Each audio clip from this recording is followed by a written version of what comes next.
nikmat iman, nikmat Islam dalam menjalani hari-hari kita.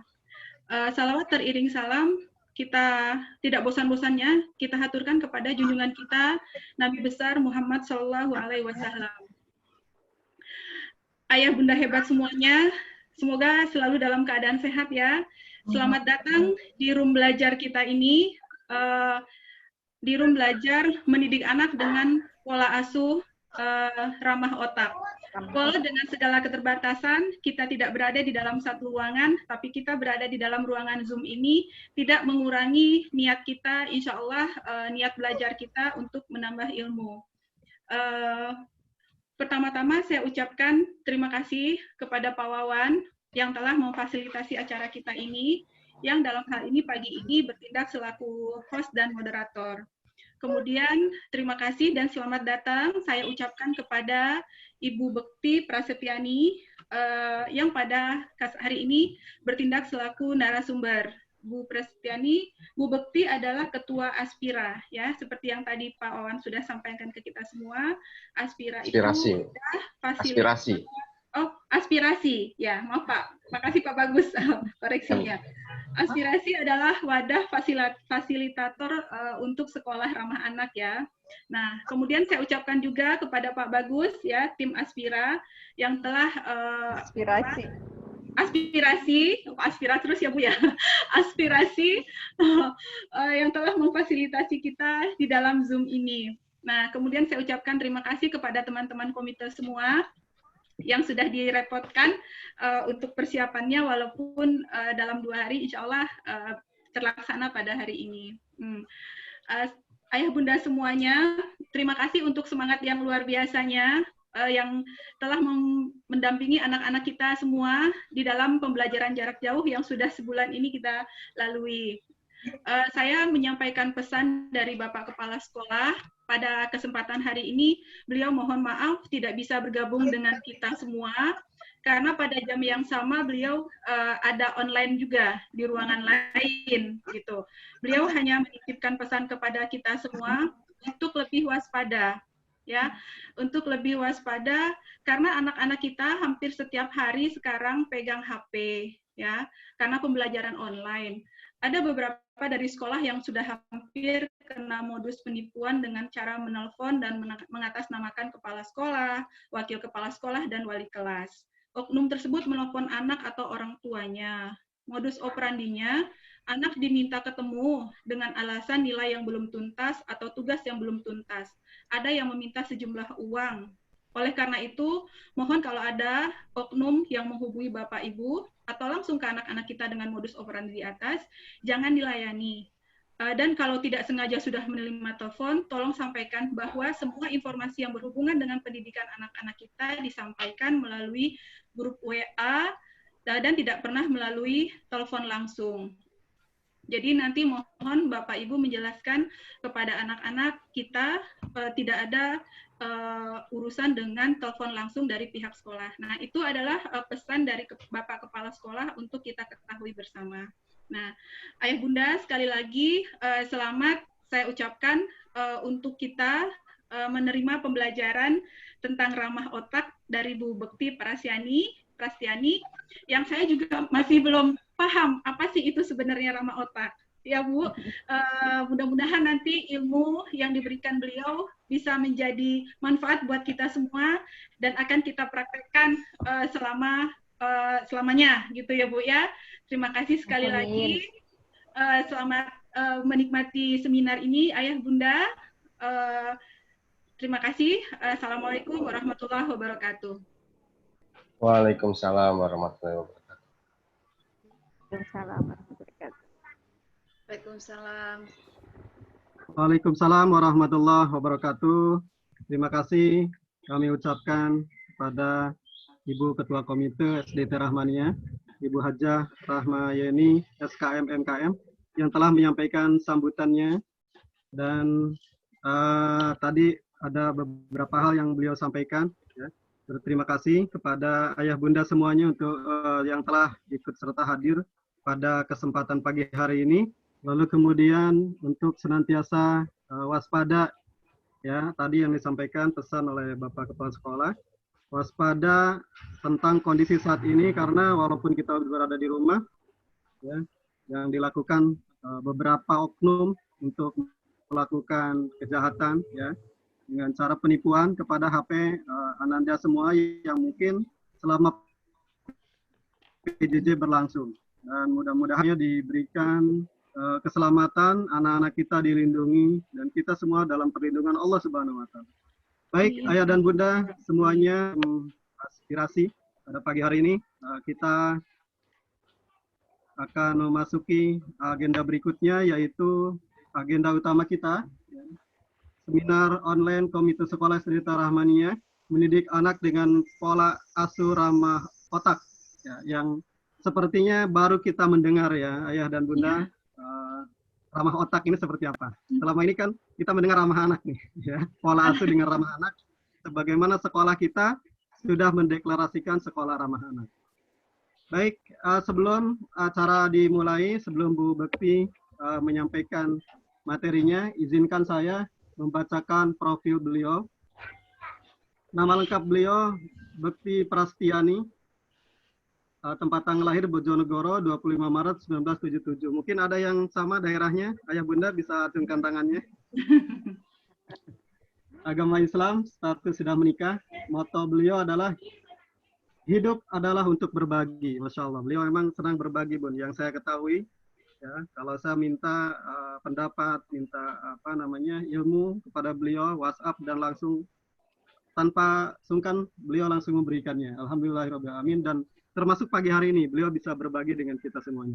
Dan semoga beliau diberikan kesehatan oleh Allah Subhanahu wa Ta'ala. Kemudian alamat beliau Gang Al-Falah nomor 19A RT 9 RW 2 Growo Bojonegoro Jawa Timur. Hobinya mungkin ada yang sama, Bun. Menari dan traveling, ya, hobinya itu, hobi beliau, ya. Kemudian pendidikan beliau di ISI Yogyakarta. Ya, kemudian juga beliau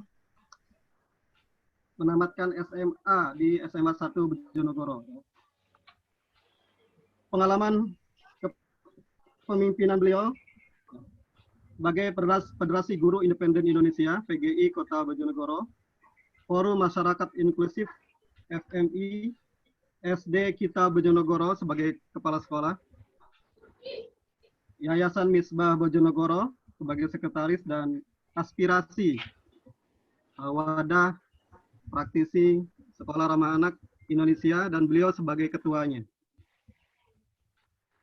Pengalaman bekerja beliau, ya, sekarang menjabat sebagai kepala sekolah SD Kita Inklusi tahun 2015 sampai sekarang. Kemudian menjadi narasumber inklusi, narasumber sekolah ramah anak. Kemudian pelatihan-pelatihan yang sering beliau ikuti, workshop fasilitator sekolah ramah anak. Kemudian pendidikan inklusi, penanganan ABK, dan pendidikan karakter. Kemudian prestasi beliau, beliau mendapatkan sebagai fasilitator sekolah ramah anak terbaik dengan pencapaian lebih dari 5.000 sekolah.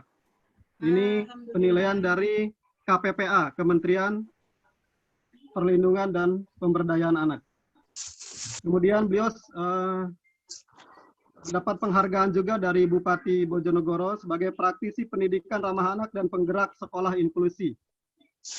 Kemudian di tahun 2019, beliau mendapatkan penghargaan juga dari KPPA, Kementerian Pemberdayaan Perempuan dan Perlindungan Anak, sebagai fasilitator SRA terbaik tingkat nasional dengan pencapaian kota kabupaten terbanyak.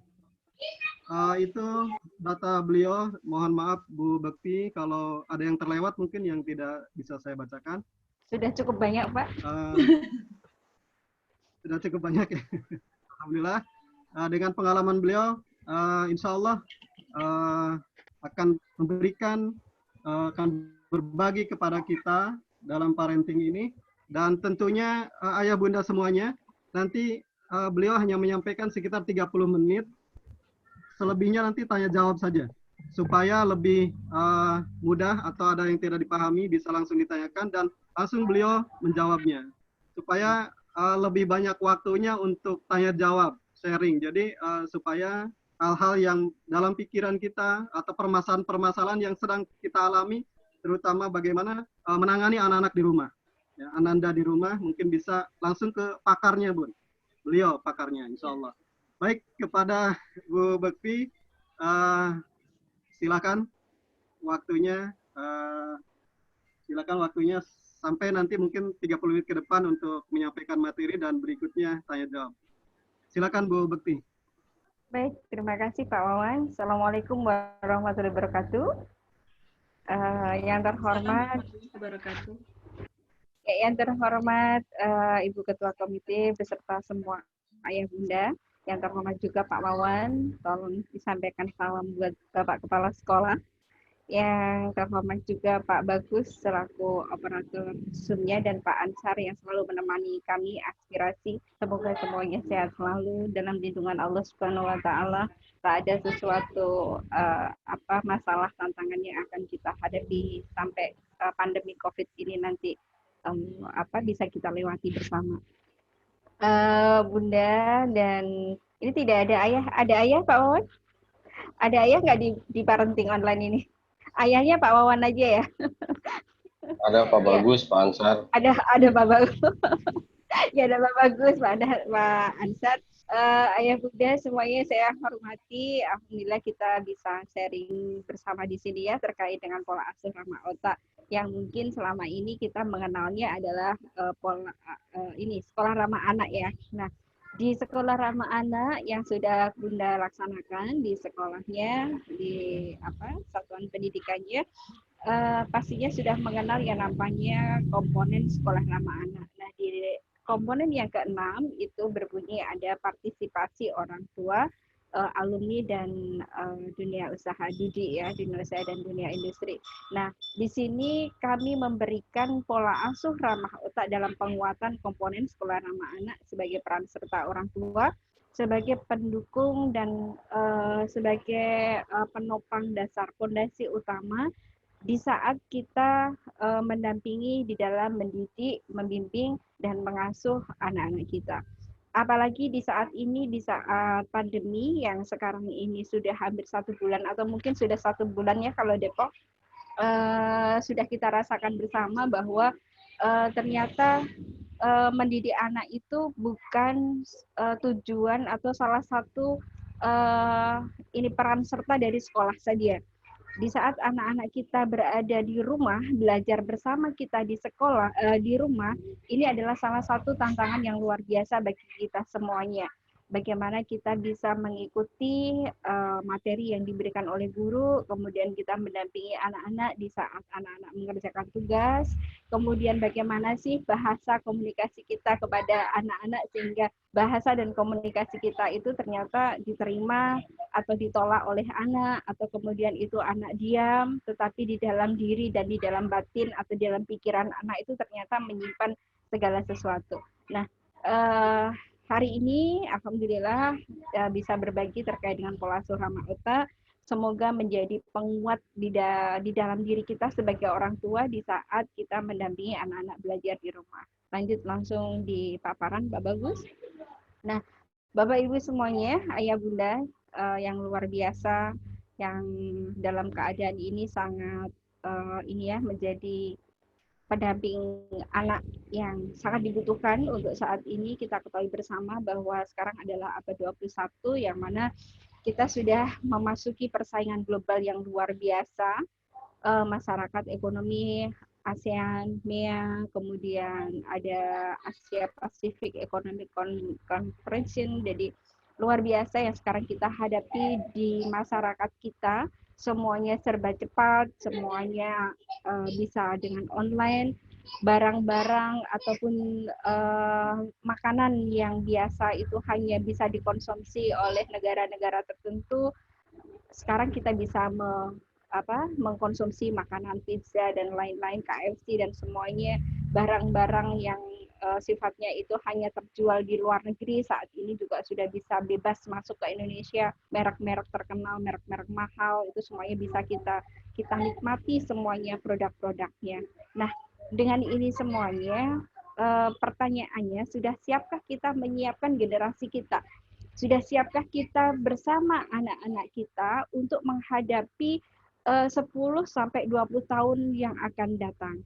Kita tidak menyangka bahwa saat ini kita juga mengalami pandemi COVID-19 ini. Kita tidak pernah mengira itu akan terjadi sehingga bisa merubah juga semuanya. Yang biasanya kita lakukan dengan tatap muka, yang biasanya kita bisa melakukan secara langsung, akhirnya harus di-handle oleh IT semuanya.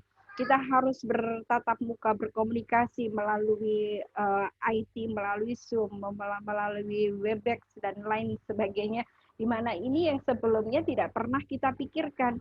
Yang tahu mungkin hanya orang-orang tertentu saja yang bisa melakukan itu. Ternyata tidak juga, orang tua sekarang dituntut juga harus berada di hadapan Android, di hadapan laptop, yang kita bisa berkomunikasi dengan jarak jauh, kemudian kita bisa belajar dan sharing bersama. Bagaimana dengan 10 tahun, 20 tahun yang akan datang? Mungkin nanti seperti yang sudah ada di film-film ya, dengan holo ya, kita tekan gitu seperti ROG itu sudah tayang semuanya, kita tinggal titit sudah semuanya selesai, semuanya virtual semuanya, tetapi bisa kita nikmati semuanya. Nah, dengan ini semuanya, marilah kita sebagai orang tua, seperti apa yang disampaikan oleh sahabat Nabi, didiklah zamanmu sesuai dengan didiklah anakmu sesuai dengan zamannya. Nah, kita menyiapkan anak kita untuk 10 tahun yang akan datang, 20 tahun yang akan datang. Tetapi pertanyaannya adalah, sudah siapkah kita sebagai orang tua untuk itu? Nah, lanjut Pak Bagus. Pak Ansar atau Pak Bagus ini yang operator. Bapak Ibu semuanya, ayah bunda hebat yang luar biasa. Kita ketahui saat ini pun kualitas lulusan perguruan tinggi yang diharapkan di dunia kerja itu ternyata adalah skala 1 sampai 5.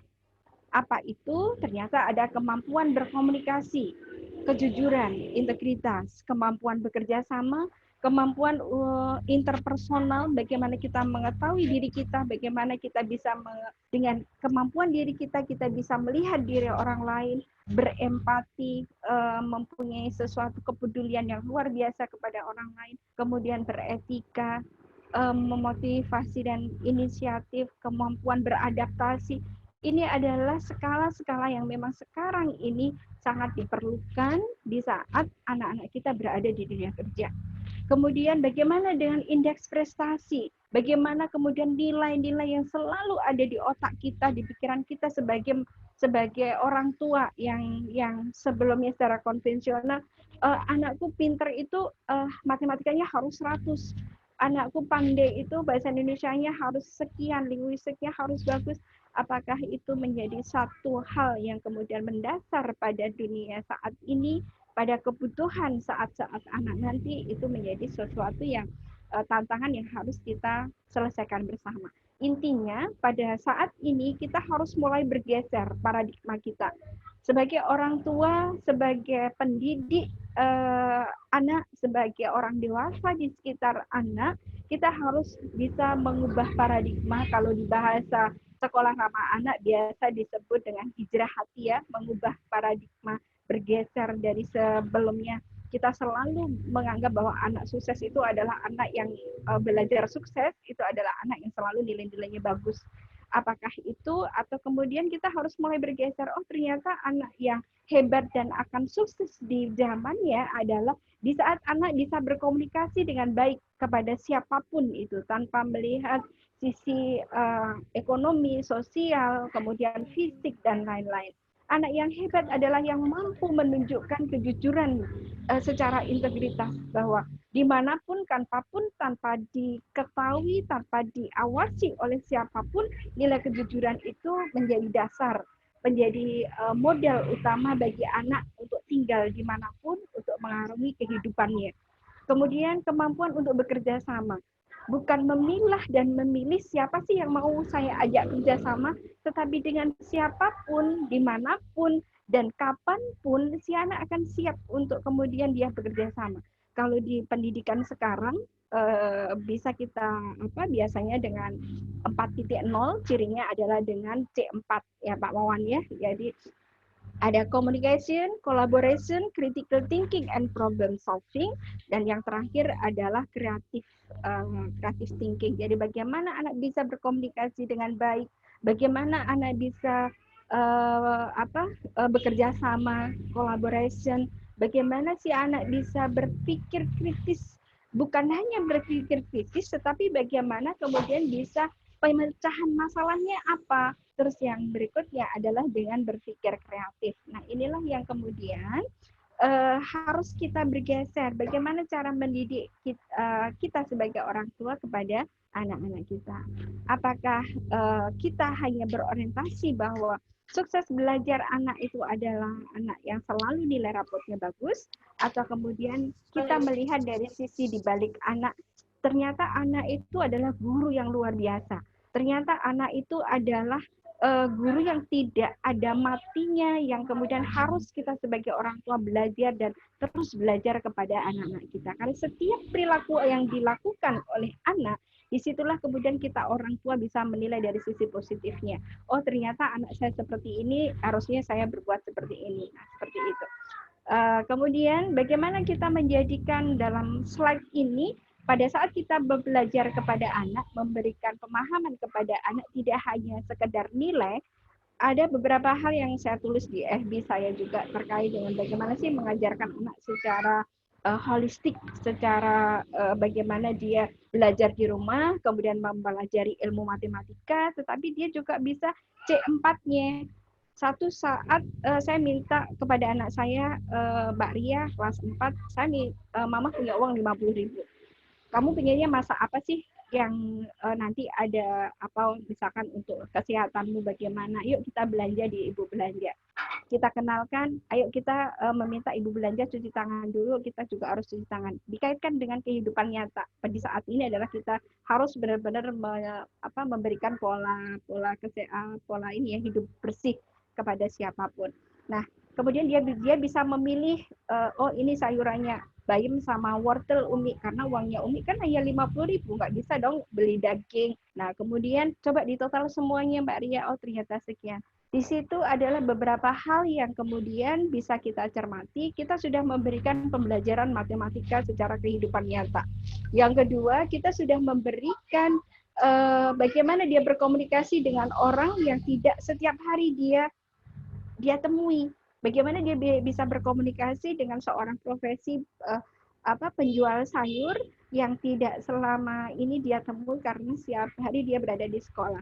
Kemudian dia bisa kreatif juga menggunakan uang segitu, kemudian tetap sehat, tetap bermanfaat bagi kesehatannya, harus dimasak apa dan harus berbelanja apa. Nah, inilah salah satu contoh sebelum kita bergeser ke bagaimana nanti proses pola asuh ramah otaknya.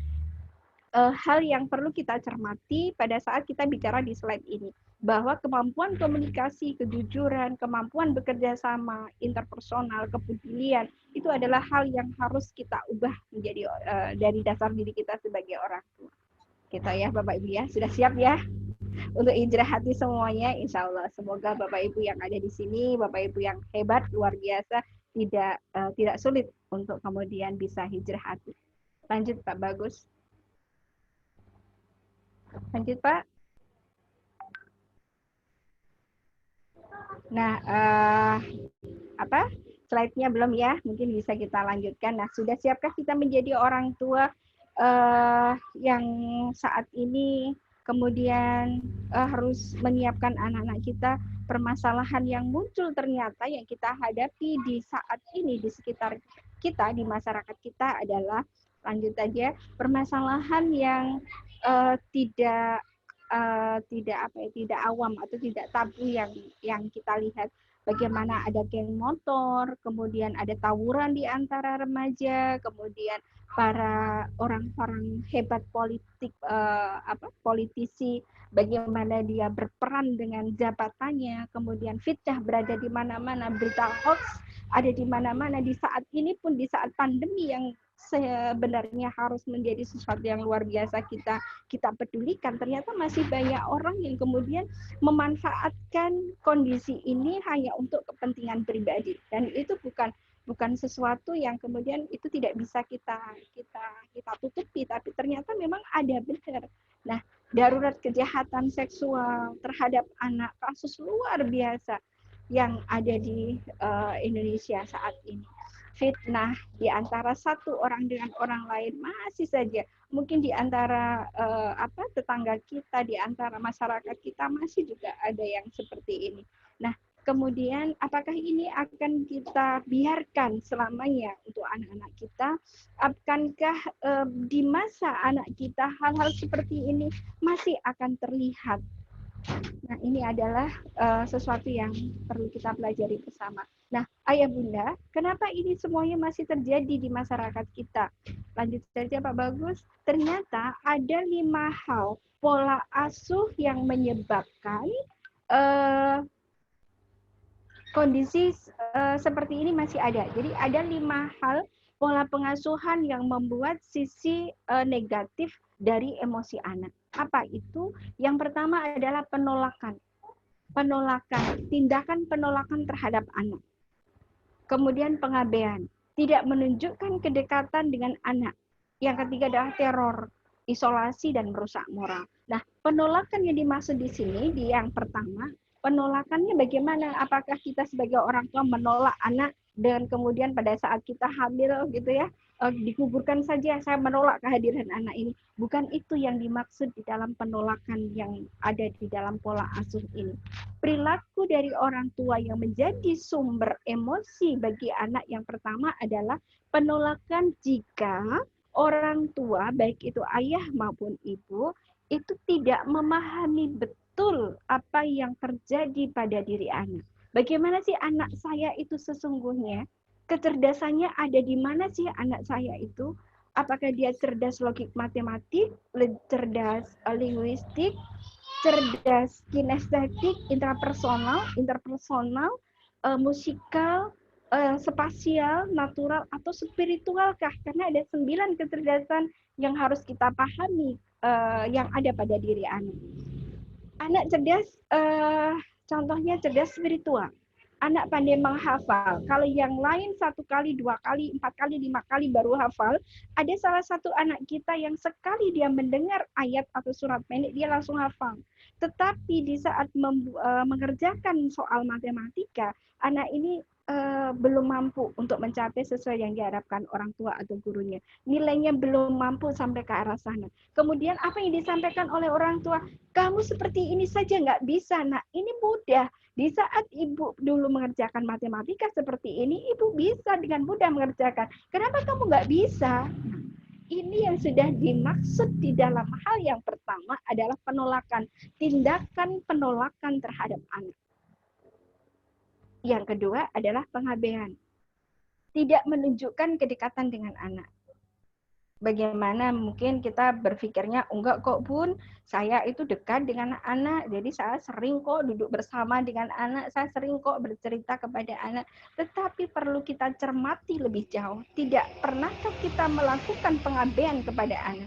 Di saat anak pulang sekolah, kemudian minta peluk kita, Bunda, hari ini aku tadi diejek sama temanku. Apa yang kita sampaikan kepada anak? Kamu itu anak dari anak cengeng, digituin saja kamu sudah nangis. Kemudian sana ganti baju sana. Ibu nggak mau kalau punya anak pulang sekolah nangis. Contoh yang mungkin sering terjadi, tapi semoga saja tidak ada di kota Depok, sudah tidak ada di Bapak Ibu semuanya. Yang kedua, pagi hari misalkan kita sebagai ibu-ibu sedang ribet masak gitu ya, masak di dapur. Ternyata anak kita mau berangkat ke sekolah, kancingnya lepas, atau mungkin pensilnya ternyata tadi mau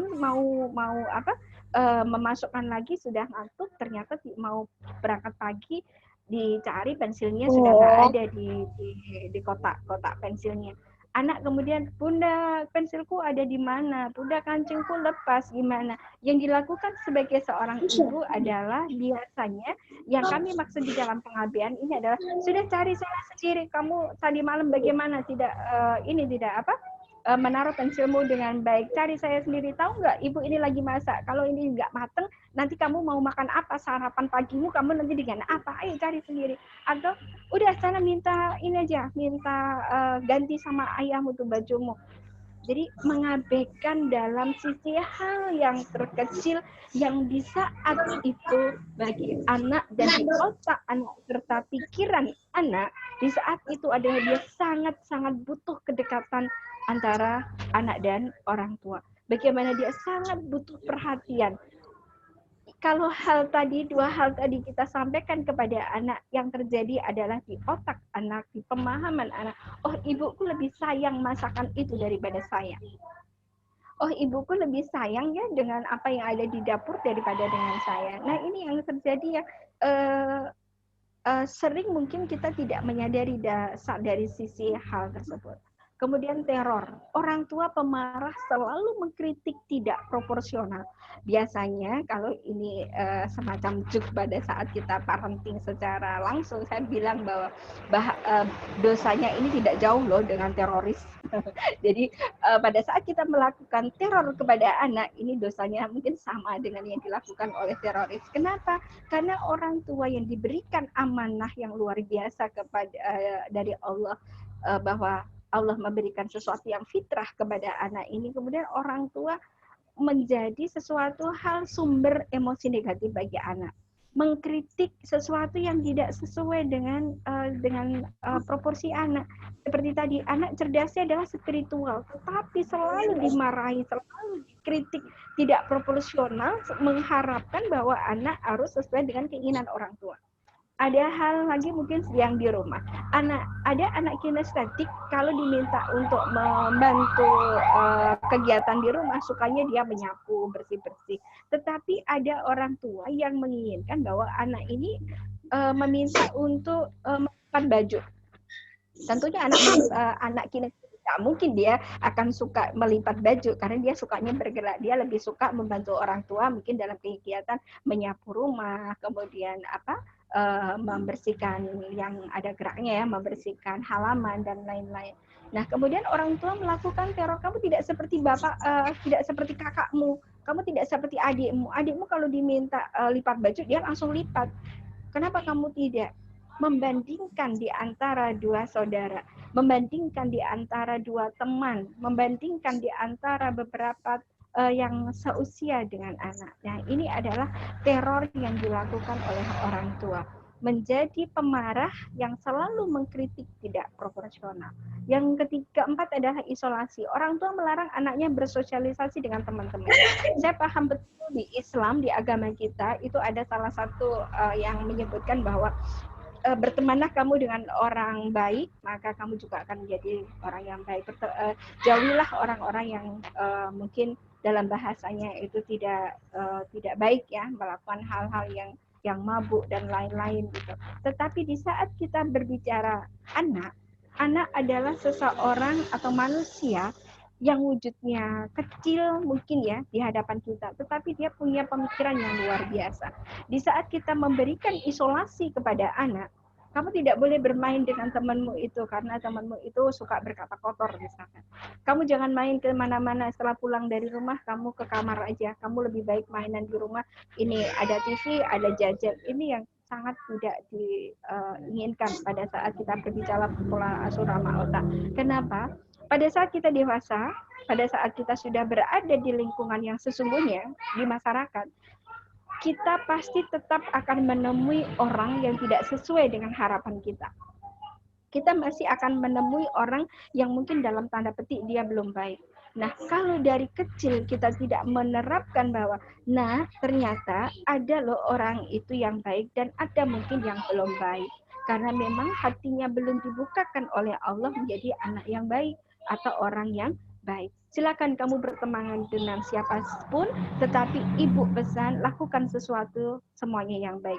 Kalau ada teman kamu yang belum baik, tidak sesuai dengan apa yang Bunda ajarkan, sekolah ajarkan, tolong diingatkan kalau dia mau. Tapi kalau tidak mau, lebih baik jangan kamu ambil perilakunya atau bicaranya yang tidak baik itu sebagai perilaku kamu. Itu lebih baik diberikan kepada anak-anak kita. Yang keempat adalah merusak moral. Orang tua mengajarkan dan mencontohkan hal-hal yang buruk kepada anak. Ayah bunda, kita sebagai orang dewasa di sekitar anak contoh teladan adalah contoh teladan utama bagi anak. Kalau di sekolah ramah anak ini adalah konsep utama untuk menjadi sekolah ramah anak. Orang tua dewasa adalah teladan bagi anak. Kenapa? Anak adalah peniru ulung. Anak otaknya ibaratnya spons yang bisa menyerap segala sesuatu yang dilihat, didengar, dan dirasakan oleh anak. Jika kemudian orang tua, oke, saya mengajarkan baik kok, saya selalu meminta anak saya baik, berakhlak baik, tetapi tanpa disadari orang tua dalam perilakunya ada sesuatu yang tidak baik, itu dilihat oleh anak. Sama halnya kita juga masih memberikan sumber emosi negatif bagi anak.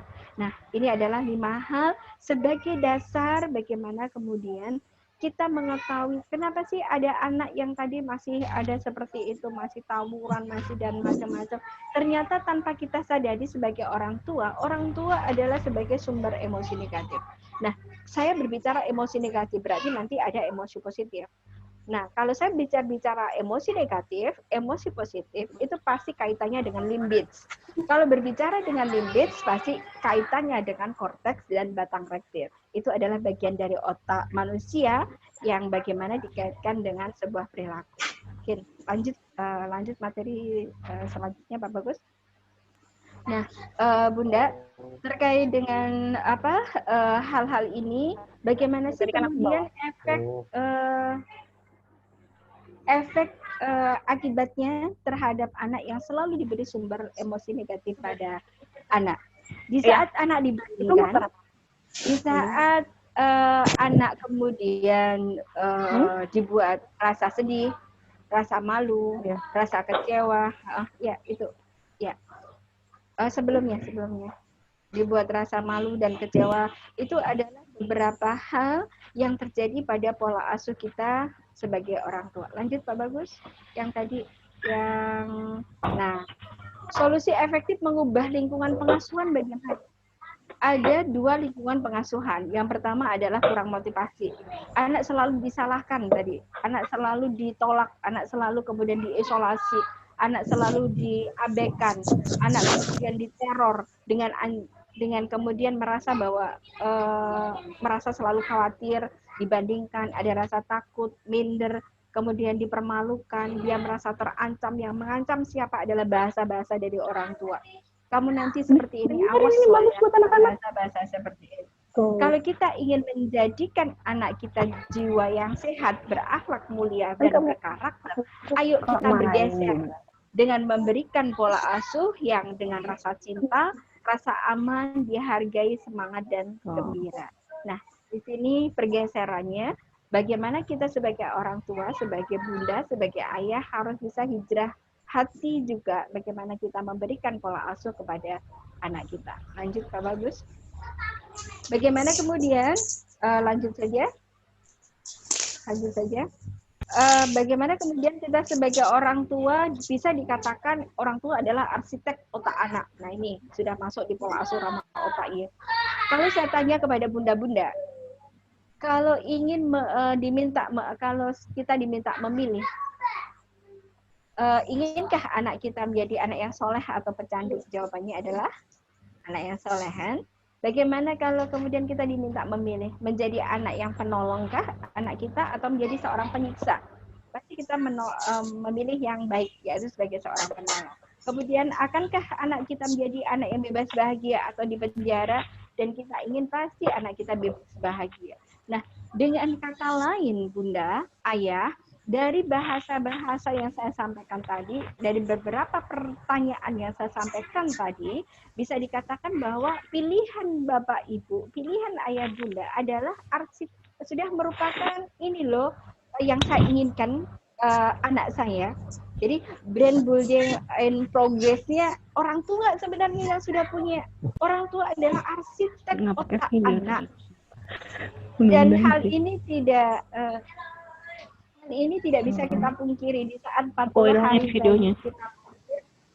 Ya, mohon maaf, Mbak, suaranya masuk. Di saat anak kita lahir usia 40 hari seringkali kita berbagi kepada orang lain ya, entah itu seminggu atau 40 hari akikoh atau lain-lain. Di situ ada selembar kertas yang kita tuliskan telah lahir Ananda Muhammad Ilham Ramaditya gitu ya. Sudah semoga menjadi anak yang solih. Nah, bahasa itu sudah kita berikan manakala lahir putra-putri kita.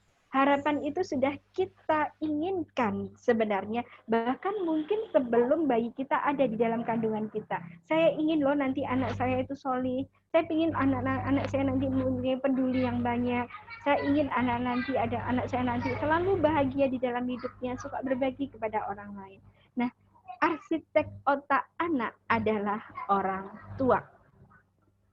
Kemudian kalau kita ingin menjadikan anak kita yang berakhlak mulia, tadi dalam pola asuhnya sebaiknya tidak memberikan emosi negatif pada anak. Ini adalah gambaran otak manusia. Ada otak normal, pecandu narkotik, kemudian ada pecandu alkohol, ada pembunuh, ada penjahat. Semuanya otak manusia disinilah yang kemudian bisa kita lihat. Kalau otak normal bagaimana sih? Lubang-lubangnya dia banyak nggak? Hitam-hitamnya dia banyak nggak? Kerongga-kerongganya dia ada banyak atau tidak? Bagaimana dengan pecandu narkotik? Bagaimana dengan pecandu alkohol? Bagaimana dengan pembunuh? Oh, ternyata seorang pembunuh tuh otaknya lubangnya banyak banget. Kenapa demikian? Nah, itu karena adanya emosi negatif yang sudah pernah diterima oleh anak. Apa kaitannya sih emosi negatif dengan otak? Nah, di saat anak tadi seperti bahasa tadi saya sampaikan, kamu gini saja nggak bisa. Bunda pada saat sekolah soal matematika ini mudah banget, kamu tidak bisa. Apa sih yang sebenarnya kamu pelajari dari tadi? Kamu di sekolah ngapain saja? Nah, bahasa yang disampaikan oleh orang tua di sini adalah bahasa membuat emosi negatif bagi anak. Anak akan merasa minder. Anak akan merasa, oh saya tidak dihargai oleh orang tua saya. Di saat kemudian ada perasaan minder, ada perasaan takut, ada perasaan ancaman, ada perasaan dikecewakan, ada perasaan bagaimana kemudian seorang anak itu dibandingkan itu nggak enak banget. Kita sebagai orang dewasa saja kalau dibandingkan merasa nggak nyaman, apalagi anak-anak kita. Yang terjadi adalah jantung anak kita berdetak tidak normal atau berdetaknya tidak teratur. Ini adalah otak anak ibarat sponnya yang ditampilkan di sini. Apapun yang dilihat anak pasti itu akan diserap oleh anak. Lanjut Pak Bagus. Nah, bagaimana kemudian jantung itu kaitannya dengan apa yang ada di otak kita? Lanjut saja. Di saat anak kita mendapatkan tadi jantungnya berdetak lebih kencang, yang terjadi pada tubuh kita, tubuh manusia adalah hormon kortisol dan adrenalin. Apa fungsi dari hormon kortisol dan adrenalin adalah merontokkan sinap-sinap otak yang sudah dimiliki oleh anak kita atau sudah kita miliki. Lanjut saja. Nah, kemudian apa bedanya dengan anak yang selalu dengan emosi positif yang diterima oleh emosi positif, limbage positifnya. Anak yang selalu diberikan kasih sayang, diberi penghargaan. Wah, nggak apa-apa, kamu pada saat menghafal surat, kamu luar biasa kok, nak. Kamu cepat sekali menghafal suratnya. Ibu bangga punya anak yang bisa menghafal surat dengan cepat. Sekarang kerjakan matematikanya dengan baik ya. Ibu percaya, ibu yakin kamu pasti bisa. Dengan bahasa yang kemudian diberikan seperti ini, insya Allah yang terjadi pada tubuh anak adalah jantungnya berdetak lebih normal, berdetak teratur. Jika tubuh jantung berdetak teratur, yang terjadi pada hormon kita manusia adalah hormon serotonin dan hormon dopamin. Fungsinya apa? Fungsinya adalah memperbesar otak bagian korteks. Tempatnya ada di atas korteks, bagian untuk berpikir secara bijaksana. Nah, yang tadi dopamin dan adrenalin dan kemudian kortisol itu memperbesar otak bagian Bagian batang reptil, tempatnya di belakang. Bentuknya sama persis dengan otak hewan reptil. Nah, di situ membuktikan bahwa ternyata dalam tubuh kita manusia yang dikatakan ada nafsu, disitulah kemudian muncul otak sifat-sifat manusia yang menyerupai hewan reptil, memangsa, kemudian lari dari masalah. Kemudian kalau ada satu masalah, lari dari masalah, apakah saya akan menghabisi diri saya sendiri, atau apakah saya akan menyalahkan orang lain, apakah saya akan mencari kambing hitam, ataukah saya akan membunuh orang yang saya anggap dia membuat masalah bagi saya. Itu semuanya ada di otak batang reptil. Nah, jika kita kemudian apa yang terjadi apabila tubuh kerap memproduksi hormon racun, hormon kortisol dan adrenalin, emosi menjadi negatif, galau, stres, depresi, pemarah, bahkan menjadi seorang psikopat dan lain-lain. Karena apa tadi? Jantungnya berdetak tidak teratur. Di saat jantung tidak berdetak tidak teratur, hormon yang terjadi adalah tadi hormon kortisol dan adrenalin. Fungsinya adalah menurunkan atau kemudian merontokkan sel-sel sinap otak. Sehingga yang lebih besar apa? Yang lebih besar adalah batang reptilnya. Karena di antara korteks dan batang reptil itu tidak bisa besar dua-duanya atau kecil dua-duanya. Tinggal kita memilih tadi, orang tua sebagai arsitek otak anak. Kita akan memilih korteks anak kita lebih besar, atau kita akan memilih batang reptil anak kita lebih besar. Apakah kita ingin anak kita bijaksana, menjadi seorang pemimpin yang berakhlak mulia, ataukah kita menginginkan anak tadi yang terpenjara, pembunuh, dan lain-lain. Nah, ini di slide. Kerja otak ketika emosi positif, tadi sudah saya sampaikan. Memberikan tonik endorfin, serotonin, dan dopamin yang memperkaya pertumbuhan neokorteks. Berada di sini. Neokorteks fungsinya adalah untuk apa? Untuk berpikir bijaksana. Hal-hal yang baik, hal-hal yang dituliskan dalam Al-Quran, berakhlak mulia, semuanya ada di neokorteks. Semuanya ada di korteks, otak berpikir bijaksana. Nah, sama halnya ada dalam sebuah hadis, kalau kita sebagai seorang muslim tidak asing mungkin, kalau ada segumpal daging, jadi ada segumpal daging di tubuh manusia. Jika daging itu baik, maka baiklah seluruhnya. Dan jika daging itu buruk atau rusak, maka rusaklah semuanya. Lanjut saja Pak Bagus. Segumpal daging ini yang dimaksud apa sih? Segumpal daging yang dimaksud adalah kolbu. Nah, apa sih kolbu itu? Hati, heart, jantung. Sehingga kita sebagai orang tua sebenarnya sudah dididik oleh ajaran kita. Kalau kita ingin anak kita baik, anak kita berakhlak mulia, seperti apa yang sudah kita inginkan sebelum anak kita lahir, solih dan solihah, maka didiklah anak kita dengan cara menjaga jantung anak kita selalu berdetak teratur. Bagaimana cara menjaga jantung anak kita untuk selalu berdetak teratur? Sebaiknya jangan lakukan 5 hal tadi. 5 hal perusak moral anak atau 5 hal yang membuat emosi negatif bagi anak. Yang pertama adalah penolakan, pengabaian, teror, isolasi, kemudian contoh moral yang tidak baik. Kita sering kali meminta anak, ayo Kak belajar, ayo Kak baca bukunya, tapi orang tuanya apa? Apa yang kemudian dilakukan oleh anak? Dia juga pasti akan pegang HP. Nah, disinilah hal-hal yang perlu kita pahami sebagai seorang orang tua, sebagai contoh toladan yang baik bagi anak. Emosi negatif dan memangkas perkembangan otak. Nah, ini di slide ini. Anak usia 3 tahun di panti asuhan Romania, perkembangan otaknya ternyata 30% lebih kecil dibandingkan anak-anak normal yang tinggal bersama keluarganya. Kenapa? ada kalau di sekolah ramah anak kita mengenal adanya korban, anak sebagai korban. Anak sebagai korban itu apa saja sih? Anak yang ditinggal oleh salah satu orang tuanya, mungkin meninggal atau kemudian broken home, bercerai atau semuanya. Kemudian anak yang tinggal atau diasuh dengan neneknya, anak yang tinggal di panti asuhan. Nah, anak-anak ini adalah anak yang sebaiknya yang dalam tanda kutip adalah korban. Inilah anak-anak yang butuh kasih sayang yang luar biasa dari kita. Sehingga sebenarnya di agama Islam sudah banyak sekali yang bisa dikaitkan. Kenapa kita kemudian harus berbuat baik kepada anak yatim? Kenapa sih kita harus mengelus kepala anak yatim? Disitulah belayan-belayan beberapa orang atau banyak orang yang bisa kemudian lebih menimbulkan rasa bahagia, rasa percaya diri anak dalam lingkungan kasih sayang dan rasa cinta, sehingga anak kemudian bisa menjadi anak yang harapan kita semuanya. Ini ada Kamala dan Amalia yang salah satu sebelumnya Pak Bagus, salah satunya adalah ini ya, berusia 8 tahun,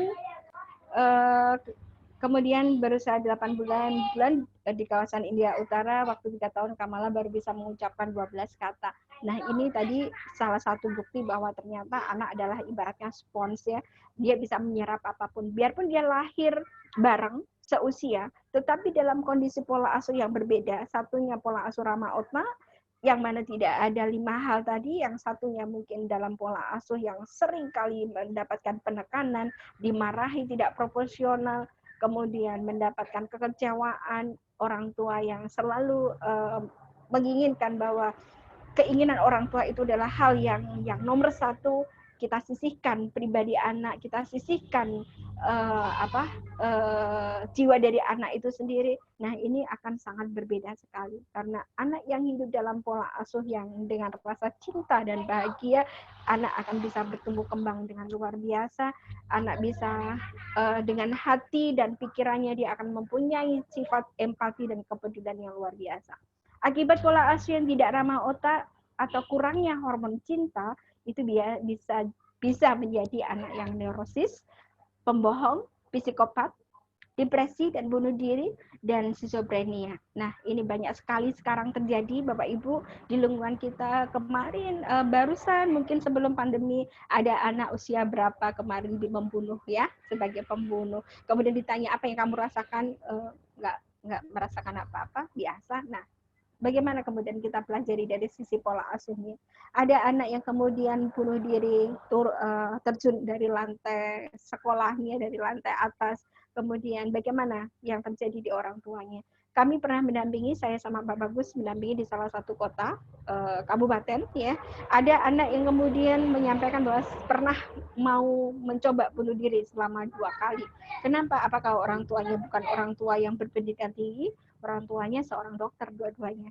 Kemudian apakah kemudian dia tidak anak orang mampu, seorang dokter tidak mungkinlah anak keluarganya tidak mampu. Tetapi kenapa bisa sampai akan melakukan bunuh diri dan dia depresi?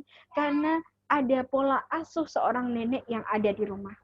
Seorang nenek kemudian selalu menginginkan kamu nanti harus seperti ibumu, kamu harus lebih dari bapakmu, kamu harus lebih dari ibumu. Bahasa itu selalu didengar oleh anak. Apakah itu bisa diterima oleh jiwa dan hati anak? Belum tentu. Karena anak mempunyai sesuatu, sesungguhnya ada apa di dalam diri anak itu.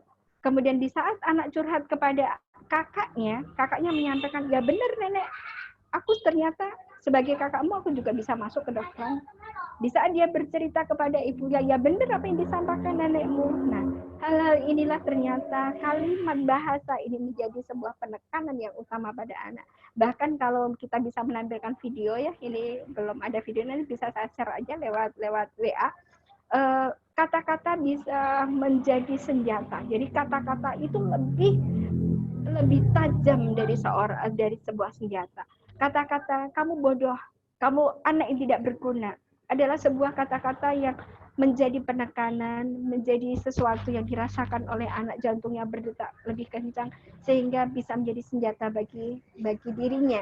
Suatu saat akan menjadi bom waktu, suatu saat akan menjadi seperti bola salju yang menggelinding yang akhirnya bisa membesar dan akhirnya bisa pecah dengan kepecahan itu apakah baik atau tidak yang yang kemudian terdapat pada diri anak. Baik Pak Wawan dan Bunda semuanya, Ayah, mungkin itu yang bisa saya sampaikan sementara. Secara lengkap materi sudah saya sampaikan ke Pak Wawan, nanti bisa saya share ya ke grup semuanya, ke orang tua. Nah, kita lebih banyak nanti sesi tanya jawabnya karena waktu yang mungkin membatasi kita semuanya. Tapi secara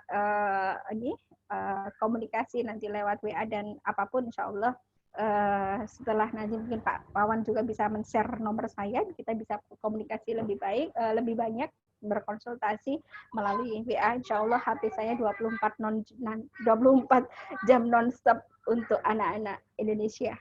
Terima kasih Pak Wawan. Assalamualaikum warahmatullahi wabarakatuh. Waalaikumsalam warahmatullahi wabarakatuh. Bu Bekti, terima kasih atas paparan materi yang sudah disampaikan. Sangat luar biasa ya tadi tentang bagaimana ramah otak ya, bahwa tadi orang tua adalah sebagai arsitek buat anak-anak kita. Kemudian anak-anak juga sebagai guru yang luar biasa buat orang tua ya, bahwa setiap perilaku anak orang tua harus melihat dari sisi positifnya. Kemudian kalau ingin anak-anak soleh maka tidak boleh memberikan energi-energi yang negatif, tapi yang harus diberikan adalah energi-energi yang positif. Dan banyak hal lagi tadi yang beliau sampaikan. Mungkin masih ada beberapa waktu lagi. Silakan untuk melakukan tanya jawab. Ayah Bunda yang ingin bertanya bisa di chatnya atau mungkin bisa melambaikan tangan. Ya, klik raise hand dulu. Ya. Ya, silakan. Mungkin sambil menunggu mungkin bisa dibaca yang di chat Pak Wawan. Belum ada, Bu. Sambil menunggu yang raise hand. Belum ada, Bu. Belum ada. Belum ada juga. Okay. Belum. Ya. Okay. Mungkin Pak Wawan sendiri ada tanggapan gimana Pak pengalaman pada saat mendidik anak atau bagaimana di saat di sekolah? Ya, betul Bun. Jadi kadang-kala kita sudah sering kali ya dibentrokan dengan kondisi kita. Ya. Kondisi kita saat itu ketika kita sedang menghadapi anak-anak. Jadi tadi yang Ibu sampaikan tentang hijrah hati, ya, itu sangat efektif sepertinya. Jadi kita harus menghijrahkan hati kita, ya, sebagai ayah, sebagai bunda, bagaimana kita melakukan penanganan kepada anak kita, ya, dengan hati. Ya, bahwa semua anak adalah anak kita, ya, siapapun itu ya, itu yang menjadi pedoman buat kita semuanya, ya, terutama saya sebagai guru gitu ya, bahwa kita akan menganggap bahwa semua adalah anak-anak kita.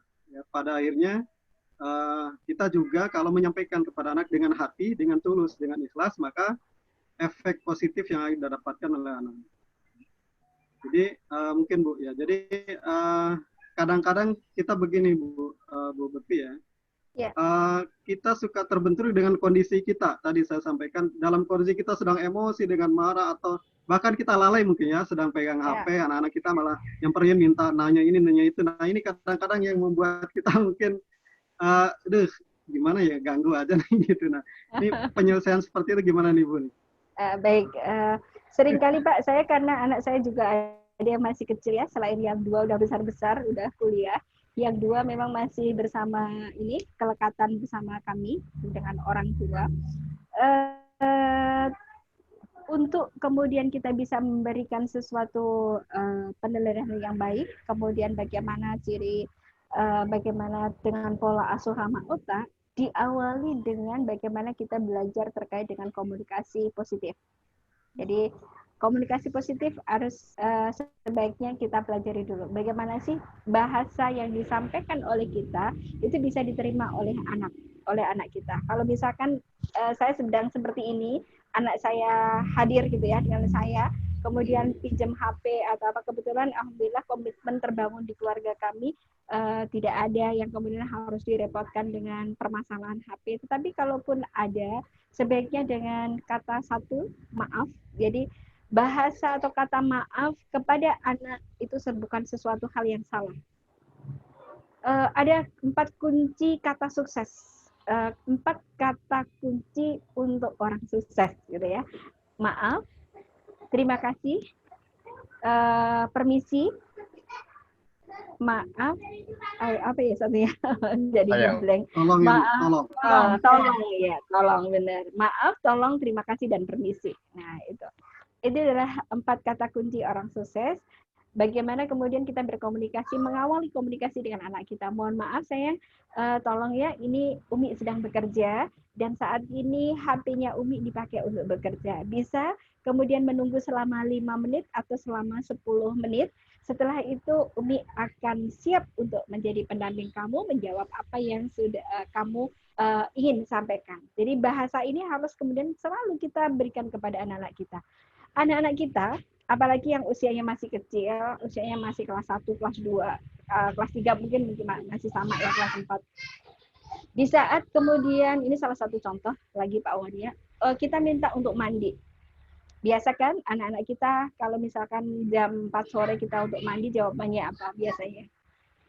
Nanti dulu, bermain dulu, atau apa kalau mungkin baru pulang sekolah gitu, nanti dulu, saya istirahat dulu, dan lain-lain. Tetapi kalau kemudian kita mengawalinya dengan satu bahasa positif, mohon maaf saya, mau mandinya jam berapa? Jadi tidak kemudian kita memberikan satu bahasa, ayo kamu mandi. Tapi kita tanya dulu, kalau di SRA adalah partisipasi anak, komponen yang kelima. Kita minta untuk dia berpendapat dulu. Maunya mandi jam berapa sayang? Sekarang sudah jam 4 loh, padahal sholat asar itu selesai, waktunya habis jam 5. Kita mau mandinya jam berapa? Sekarang udah jam 4. 30 menit lagi dong Bun, gitu ya. 30 menit lagi Mi, biasanya gitu anak-anak saya. Kalau 30 menit, nanti bagaimana dengan proses sholat asarnya? Bagaimana kalau 20 menit? 20 menit lagi. Jadi kita berusaha untuk tetap menjadi seorang yang bisa melatih dia untuk menjadi seorang negosiator. Jadi karena memang nanti di kedepannya anak kita juga harus pandai untuk berkomunikasi, bernegosiasi. Nah, kalau kita sebagai orang tua tidak pernah melatihkan kepada anak kita, suatu saat dia berhadapan di masyarakat, dia juga tidak akan mampu untuk menjadi seorang yang bisa bernegosiasi baik, berkomunikasi baik dengan orang lain. Tetapi di lain itu, di sisi lain, yang pertama adalah kita menghargai hak anak. Hak untuk berpendapat, hak untuk bagaimana dia mengungkapkan apa yang ada di pikirannya. Terus kemudian kita memberikan sesuatu pembelajaran.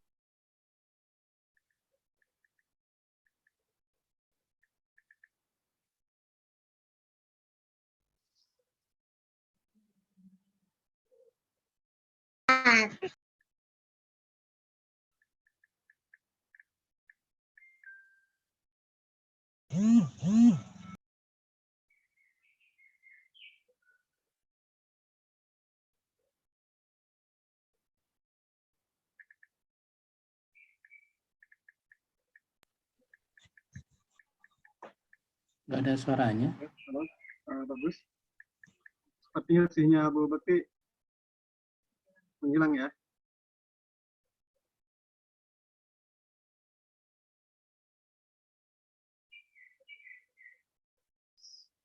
Sudah dengar?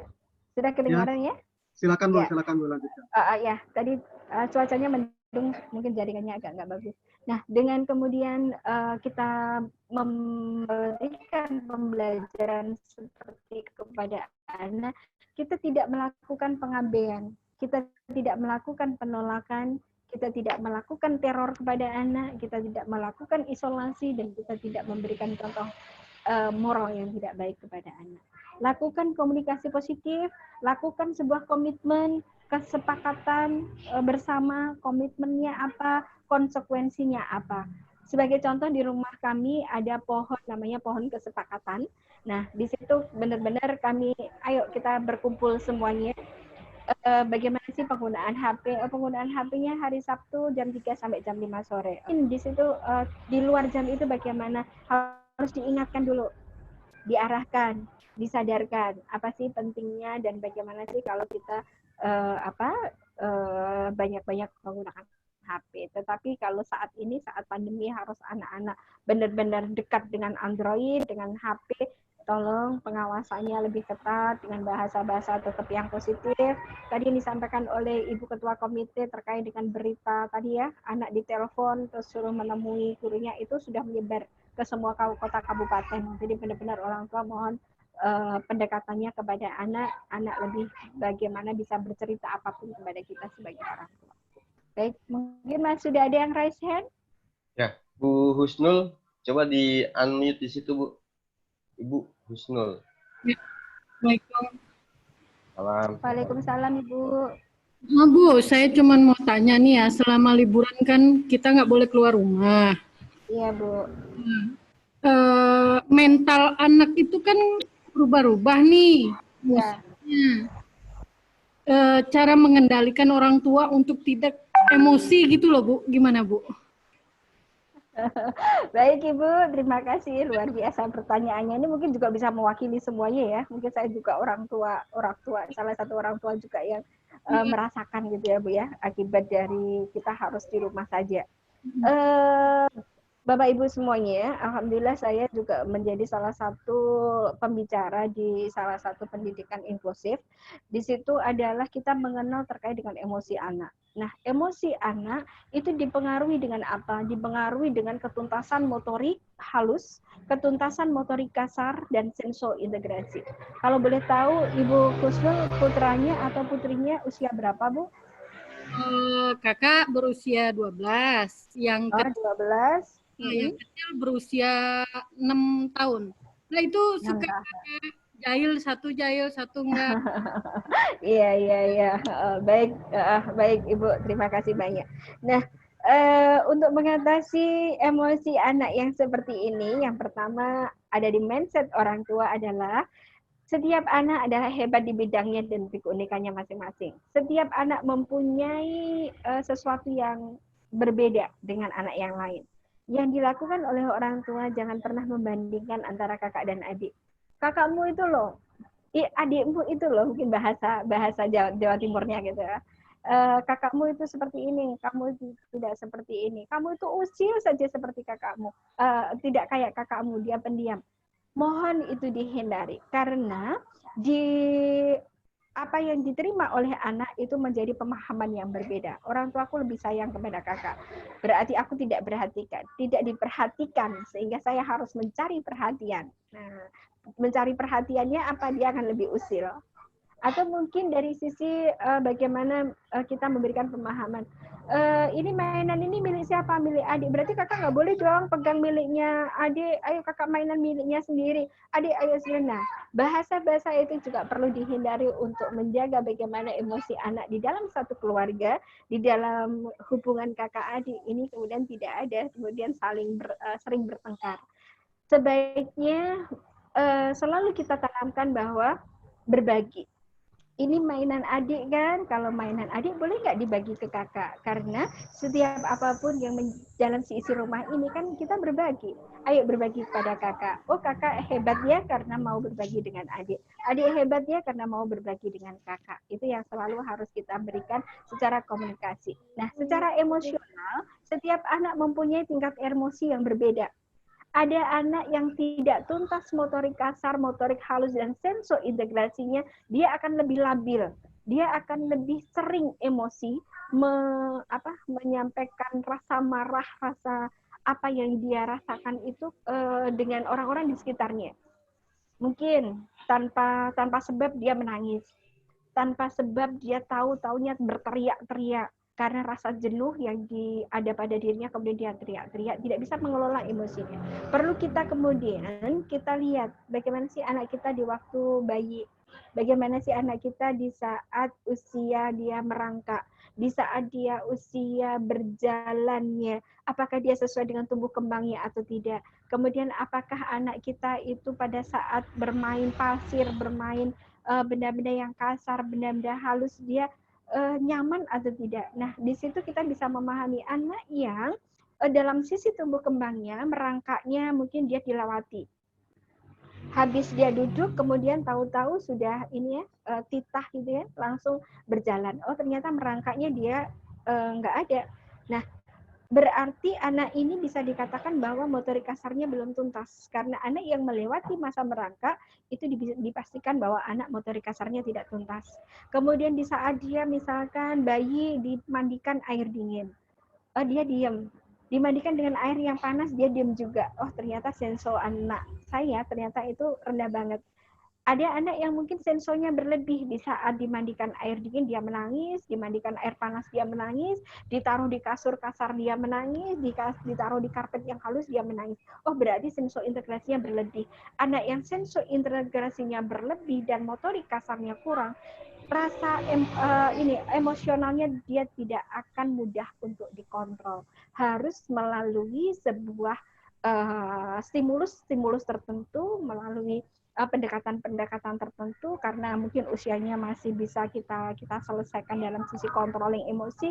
Kita selesaikan aja, kita ajak anak kita untuk bermain meronce, bermain untuk mewarna dengan ini ya, dengan lukisan yang sudah kita sediakan, dia mewarna yang sekiranya bisa rapi dan lain-lain, kemudian bermain pasir ajaib.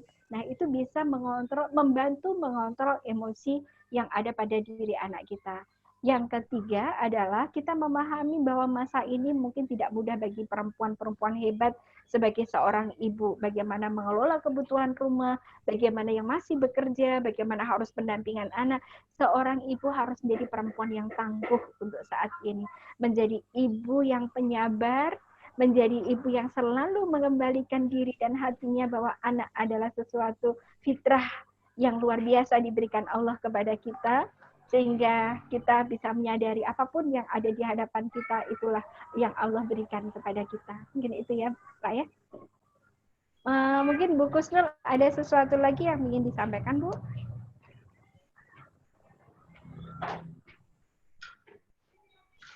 Halo? Insya Allah cukup, Bu. Makasih masukannya. Terima kasih. Sama-sama. Ini ada yang raise hand lagi, Pak Bagus? Ya, dari Mama Mia. Silakan Bu, di unmute di situ, Bu. Silakan di unmute Bu yang mau bertanya. Ya, silakan. Assalamualaikum warahmatullahi wabarakatuh.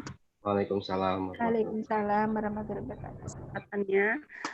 Saya mau sedikit bertanya, bagaimana kalau pola asuh, pola didik antara ayah dan bundanya berbeda, kemudian banyak penolakan dari anak berupa protes secara linguistik atau secara perbuatan mereka, membuat saya sebagai ibu bingung ya, bagaimana cara menetapkan untuk pola asuh dan pola didik bagi mereka. Kebetulan saya memiliki 3 putra dan 1 putri.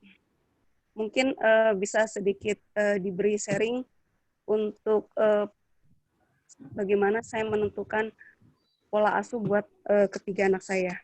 Karena sedikit perbedaan cara mendidik dan mengasuh antara saya dan suami. Makasih Bapak Ibu. Assalamualaikum. Waalaikumsalam. Terima kasih Bunda. Langsung saya jawab Pak Wawan. Ya, silakan Bu Bettina. Ya, oke. Terima kasih Bunda, Mama Mia ya. Ibu, kalau kita bisa beranalog, kereta itu relnya, rel kereta api itu kan sejajar gitu ya. Coba kita kemudian membayangkan jika rel kereta itu satunya ke kanan, satunya ke kiri. Bisa tidak ya kereta itu berjalan? Nah, sebuah analog ini kenapa saya sampaikan, karena memang ini sangat real sekali. Kalau kita ingin atau mengibaratkan anak kita itu adalah sebuah kereta, kita ingin kereta ini melejit sampai pada tujuannya. Tujuannya adalah seperti tadi, bahwa kita mempunyai tujuan yang luar biasa bagi anak-anak kita, yang bermanfaat bagi agama, nusa, dan bangsa, berakhlak mulia, dan lain-lain. Kalau kemudian kita dengan pola asuh yang berbeda antara ayah dan ibu, padahal anak adalah contoh teladan utamanya adalah orang tua. Pendidik utama dan pertama adalah orang tua. sehingga itu bisa menjadikan anak bingung. Karena kebingungannya itulah kemudian anak membuat sesuatu yang mungkin itu menjadi pemikiran yang di kita, wah anak saya ulahnya kok menjadi seperti ini ya, anak saya kok protesnya melalui perilaku seperti ini ya, anak saya selalu kalau saya bilangi kok membantah terus seperti ini.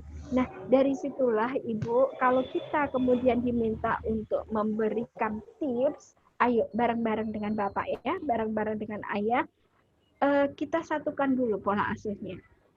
Kalau kemudian pola asuh ini sudah menyatu, insya Allah itu menjadi salah satu tabir yang bisa kita buka untuk bagaimana kepada 3 putra-putri kita ini. Nah, bagaimana kemudian menyikapi suami saya kan sering terjadi curhat kepada saya, mohon maaf. Suami saya kan orangnya keras Bunda, suami saya itu tidak mau menerima masukan dari saya. Saya selalu kalau parenting saya yang diminta berangkat. Tapi setelah parenting dari sekolah, saya terapkan di rumah, itu tidak sesuai dengan suami saya. Bunda, kita sebagai seorang istri memang sebuah satu kepatutan dan kelayakannya adalah patuh kepada seorang suami. Nah, kita tidak kemudian memberikan sesuatu yang harus kemudian ini loh ini loh yang harus kita lakukan, tidak. Tetapi ajak ngobrol Ayah terkait dengan apa sih cita-citanya menjadi terkait dengan putra-putri kita. Kemudian boleh ya saya sharing tadi saya mendapatkan ilmu seperti ini. Kira-kira menurut Bapak, menurut Ayah, menurut Papi, menurut Papa, bagaimana sih baiknya kita terhadap anak-anak saya? Ajak seorang Bapak berkomitmen juga. Jadi untuk menjadikan sesuatu yang baik, semua yang harus diawali dengan komitmen. Saya tuh maunya seperti ini, Mah. Saya tuh maunya seperti ini. Nah, tapi tadi ada ilmu seperti ini, Pak. Gimana menurut Bapak? Di Quran ada ternyata seperti ini. Ada 72 kata ayah disebut di Quran.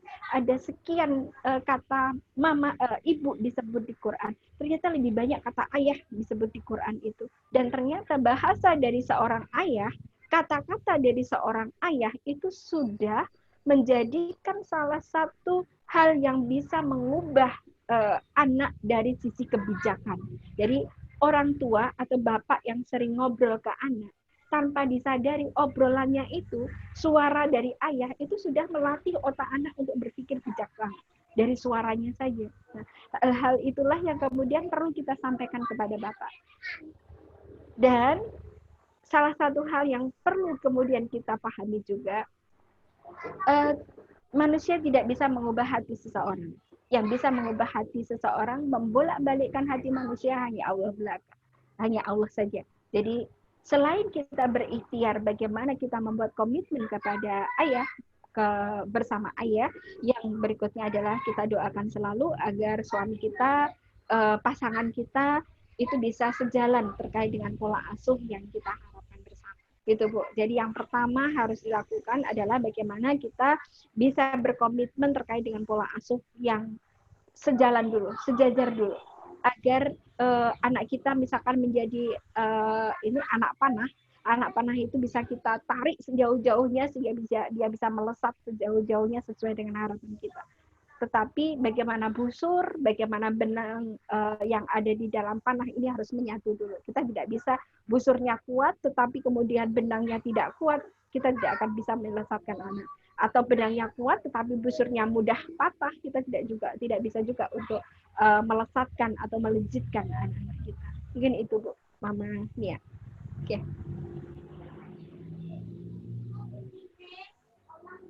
Baik. Terima kasih banyak, Bu. Sama-sama, Ibu. Ada bertanya lagi? Bu Elia, Bun. Silakan di-unmute, Bun. Ya, silakan. Assalamualaikum warahmatullahi wabarakatuh. Terima kasih Pak Wawan. Bu Bekti, saya Eli, anak saya kelas 6 dan kelas 1. Saya ingin bertanya tadi terkait dengan penjelasan Ibu tentang contoh yang mengatakan kalau misalnya pagi-pagi anak aduh pensil kemana ya? Terus ibunya bilang tadi malam kok tidak dibereskan, misalnya gitu. Terus contoh lain misalnya pulang sekolah jangan menangis, misalnya seperti itu. kadang kita berpikir kita harus melatih anak agar mandiri, agar tidak menangis ketika pulang sekolah, misalnya seperti itu, Bu. Tapi kita harus tidak melupakan kasih sayang. Jalan tengahnya bagaimana ya, Bu? Ya, jadi kasih sayang tapi mereka jadi orang dapat tadi juga. Ya, tough dan bisa mandiri seperti itu. Terima kasih, Bu. Ya, baik. Terima kasih, Bu. Alhamdulillah saya jawab ya, Pak Wawan ya. Baik. Silakan, Bu. Bunda, pertanyaan yang luar biasa. Di saat kita menyampaikan semalam pensilmu tidak kamu beresin, dalam sisi kita sebagai orang dewasa yang punya logika dewasa, kita punya pemahaman sampai tahapan itu bahwa bahasa yang kita sampaikan adalah bahasa memotivasi agar anak mandiri. Tetapi di balik itu pemahaman anak berbeda. Nah, bagaimana kemudian kita bisa menyikapi bahwa kita tidak memberikan pengabaian, penolakan, tetapi kita tetap memberikan agar anak kita menjadi anak yang berkarakter mandiri. Nah, yang perlu kita sampaikan adalah beberapa hal. Tadi tetap komitmen bersama kita lakukan dengan anak. Kalau mau berangkat ke sekolah, apa saja yang mau disiapkan. Kalau selesai belajar, apa saja yang harus kita lakukan. Kita membuat komitmen. Itu adalah sesuatu yang bisa menyadarkan anak terkait dengan bagaimana sih sikap saya sebagai seorang anak untuk berlatih mandiri. Kemudian, kalaupun tetap pagi seperti tadi ya, yang saya contohkan pagi tetap seperti itu, bahasa yang disampaikan adalah satu, tetap kata maaf. Yang kedua, minta tolong karena mama masih memasak, boleh minta waktunya 5 menit saja, kamu tunggu atau tolong dicari sendiri, kamu kan anak mandiri, anak hebat. Bisa dicari sendiri ya, nanti setelah mama selesai 5 menit akan mama bantu. Nah, bahasa komunikasi seperti inilah yang kemudian bisa dirasakan oleh anak. Mamaku juga perhatian ke aku untuk menjadikan aku seorang mandiri, tetapi aku juga harus berusaha sendiri untuk kemudian mencari apa yang menjadi kesalahan pada diri saya. Nah, kemudian anak pulang sekolah nangis. Gini saja kamu menangis jadi janak-jangin. Ada beberapa hal parenting yang disampaikan oleh Bunda Eli Rusman juga menyampaikan bahwa salah satu hal yang sekarang menjadi sesuatu yang hilang di anak-anak kita adalah empati dan peduli. Kenapa itu bisa hilang pada anak-anak kita? Mungkin juga pada masa-masa kita sekarang, banyak orang dewasa yang empatinya hilang, karena kita tidak sering untuk mengenalkan perasaan kepada anak. Mengenalkan perasaan itu apa? Wah, anak pulang dalam keadaan nangis, kita kenalkan dulu. Wah, kamu sedih ya sayang ya? Oh, nggak apa-apa kalau kamu sedih dengan kemudian kamu menangis, nggak apa-apa. Tapi setelah kamu selesai sedihnya, selesai nangisnya, boleh ya kamu cerita kepada mama? Nah, satu, kita bisa mengenalkan perasaan kepada anak, sehingga anak akan lebih memahami, oh perasaan orang lain yang menangis itu adalah perasaan yang sedih. Perasaan orang lain yang sedang diam itu adalah perasaan kecewa. Perasaan orang lain yang sedang marah-marah itu adalah perasaan yang itu dari rasa kecewa kemudian dia bisa menjadi sakit hati. Disinilah kita satu mengenalkan perasaan. Kamu sedih ya sayang? Di sekolah banyak sekali sekolah-sekolah sudah menerapkan dengan emoticon ya. Hari ini kamu mengambil emoticon senyum, oh berarti kamu hari ini bahagia. Menangis, oh berarti kamu sedih. Nah, di sini orang tua di rumah juga sebaiknya menerapkan hal yang sama. Pada saat anak kita bahagia, kita sampaikan, alhamdulillah kamu bahagia ya hari ini. Atau kita kemudian tanya, hari ini kamu bahagia enggak, Nak? Hari ini kamu kecewa enggak, Nak? Hari ini kamu sedih enggak? Senang enggak dengan masakan mama? Wah, alhamdulillah kalau kamu senang, mama juga senang dong. Tapi kalau kamu sedih, mama juga ikut sedih. Kamu senang enggak mama dalam keadaan sedih? Kalau mama nanti akan sedih, nanti mama sakit, kamu senang enggak mama? Nah, kaitkan selalu dengan perasaan, kaitkan dengan feelingnya. Jadi sehingga anak-anak kita satu tumbuh kemandirian, tumbuh empati, dia tidak akan menyakiti hati orang lain, dia akan lebih peka kepada orang lain, dan dia akan lebih bagaimana menyadari terkait dengan sikap-sikap kita sebagai orang tua. Karena di sekolah ramah anak ada konsep ya, tegas, harus, disiplin, harus, marah boleh, ada korban ditolong. Nah, Bagaimana dengan marah? Bolehnya marah boleh itu disampaikan perasaannya, bukan marahnya, tetapi mama hari ini marah karena kamu belum jadi anak yang mandiri. Mama hari ini kecewa karena kamu belum menjadi anak yang disiplin. Nah, gitu ya Bu ya. Mungkin itu bisa menjadi sesuatu yang bisa kita pelajari bersama. Kalau memang sebelumnya belum, ayo kita sekarang bersama-sama saling mengingatkan untuk selalu berkomunikasi positif, memberikan hal-hal yang positif kepada anak, kemudian kita bisa menerapkan rasa dan empati kepada anak-anak kita. Gini tuh Bun. Ya, cukup Bu, terima kasih. Sama-sama Bunda. Baik, terima kasih. Bu Bekti, Pak Bagus, dan ayah bunda semuanya yang sudah menyimak dengan baik ya, parenting online ini. Tadi ada beberapa penanya, ya, ada Bu Husnul, Mama Mia, kemudian Bu Eli, ya, dan alhamdulillah tadi sudah terjawab langsung. Dan banyak hal tadi yang sudah beliau sampaikan ya paparannya, namun sepertinya tidak bisa saya sebutkan ya. Bahwa tadi intinya buat yang beliau sampaikan adalah kita harus ingat selalu dengan 4 kata kunci, ya. Kata maaf, ya, terima kasih, permisi, dan tolong. Ya. Itu tadi paparan dari beliau, ya, yang sebetulnya sangat-sangat berarti, sangat-sangat masukannya luar biasa buat kita semuanya.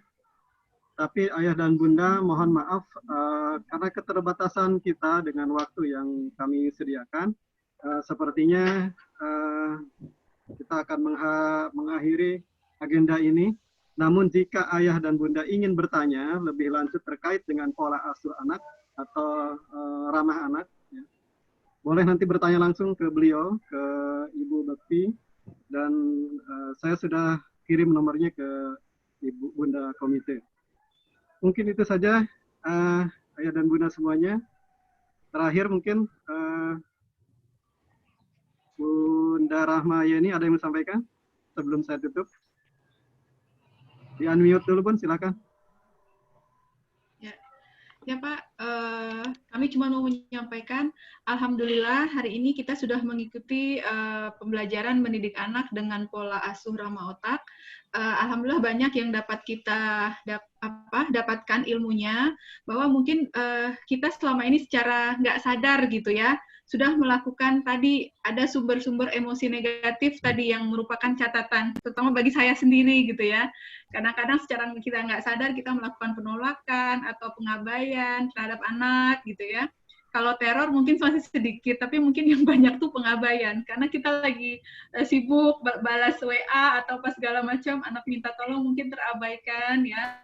Mudah-mudahan tadi dengan strategi yang Bu Bekti sampaikan, di mana salah satunya itu ada 4 kunci orang sukses tadi ya, maaf, terima kasih, permisi, memperbaiki bahasa komunikasi kita pada anak ya. Mudah-mudahan itu nanti bisa hijrah gitu ke arah komunikasi yang lebih baik. Sekali lagi saya mewakili orang tua Bu Bekti mengucapkan terima kasih banyak atas ilmunya pada kesempatan ini, dan mohon maaf juga kalau misalnya dalam kegiatan ini ada yang kurang.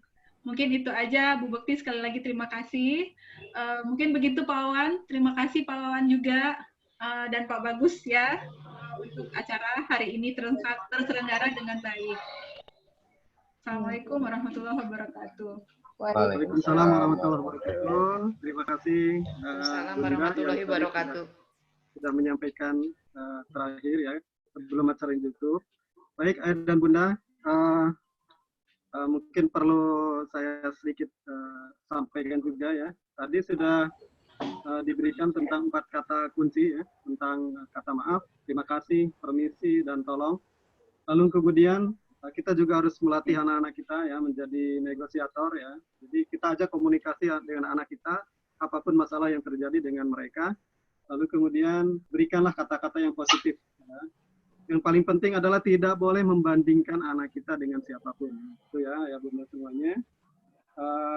Hijrahkan hati kita, ya, hijrahkan hati kita. Mungkin dari kita yang kasar, maaf, mungkin tidak ada yang kasar, lebih tegas aja gitu kan. Lalu kemudian mungkin peraturan juga di rumah, dibangun peraturan yang positif ya. Kalau di sekolah kan ada pohon konsekuensi ya, peraturan itu mungkin Ananda bisa di rumah juga membuat tuh ya. Saya dapat ilmu itu dari Bu Bekti ya. Jadi membuat pohon kesepakatan itu luar biasa Bun ya. Alhamdulillah anak-anak juga di rumah sudah dibangun seperti itu. Mungkin itu dari kami ya, dari kami tim aspirasi. Waktu dan kesempatan dari ayah bunda semua sudah bergabung di acara online ini. Mudah-mudahan Allah Subhanahu wa Ta'ala membalas dengan pahala yang berlipat ganda. Amin. Dan yang terakhir kami ucapkan kepada komite sekolah dan jajarannya, kepada Bu Bekti, Pak Bagus dan tim aspirasi, terima kasih sudah meluangkan waktu di pagi hari ini. Semoga Bunda dan semuanya diberikan kesehatan oleh Allah Subhanahu wa Ta'ala, dimudahkan semua urusannya. Amin ya rabbal alamin. Terakhir dari saya, mohon maaf atas segala kekurangannya ya selama mandu acara ini, karena keterbatasan waktu kita juga, ini kita harus mengakhiri acara ini. Kita tutup Bunda, kita berjumpa lagi insya Allah. Ketemu langsung di sekolah ya. Ketemu langsung. Mudah-mudahan. Amin. Ya sudah kangen juga dengan anak-anak ini. Kangen juga ya. Saya Bunda, tanpa mengurangi rasa hormat saya, kita tutup dengan baca lafaz hamdalah. Alhamdulillahirrahmanirrahim. Assalamualaikum warahmatullahi wabarakatuh. Waalaikumsalam warahmatullahi wabarakatuh. Kita dada dulu, kita mau ambil fotonya baik. 1, 2, 3. Oke, terima kasih. Terima kasih Pak Wawan. Terima kasih Pak Bagus. Terima kasih semuanya. Terima kasih Pak Bagus. Terima kasih Bu Bekti. Mungkin di Makassar sudah azan zuhur ya Pak Bagus ya. Nah, makanya itu kita mau tutup ini. Terima kasih, mohon izin saya tutup roomnya. Assalamualaikum warahmatullahi wabarakatuh. Waalaikumsalam warahmatullahi wabarakatuh.